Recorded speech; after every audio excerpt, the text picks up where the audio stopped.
എന്തൊക്കെയായാലും നിങ്ങൾ ഒരേ നാട്ടുകാരല്ലേ, പോരാത്തതിന് ഇപ്പോൾ അടുത്തടുത്ത കോളേജിലും. അപ്പം പിന്നെ നിങ്ങൾക്ക് ജീവിതത്തിൽ ഒന്നിച്ചൂടെ? നാട്ടിൽ നിന്ന് അവന്റെ ശല്യം സഹിക്കാൻ വയ്യാഞ്ഞിട്ടാ അച്ഛൻ എന്നെ ഇവിടെ കൊണ്ടു ചേർത്ത്.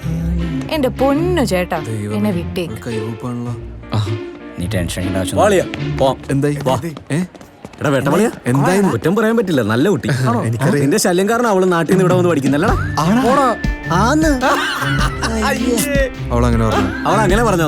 അത് മാത്രമല്ല, എന്റെ പൊന്നി കേട്ട എന്നെ വിട്ടേക്കെന്ന് പറഞ്ഞ ഒറ്റ പോകും.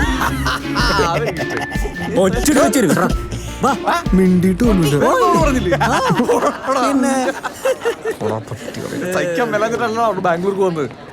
നീ ഒരു കാര്യം ചെയ്യ്, ഈ വരുന്ന ഏതെങ്കിലും ഒരെണ്ണത്തിന് അതാ പിന്നെ നമുക്ക് ഫ്രഷ് ആയിട്ട് അങ്ങ് തുടങ്ങാം. ಯಾಕೋ ಇಲ್ಲಿಗೆ ಬಂದಿದ್ದೀರಾ? അവളെ കാണാമെന്ന് ವಾರ್ನಿಂಗ್ ಕೊಟ್ಟಿದ್ದೇನೋ. ಅವಳು ನೋಡೋದಕ್ಕೆ ನಾವೆಲ್ಲ ಇದ್ದೀವಿ, ನೀವು ಯಾಕೆ ಬಂದ್ರಿ?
അങ്ങനെ എൻ്റെ സന്തോഷത്തിന്റെ താക്കോൽ ഇവിടെ കളഞ്ഞുപോയി.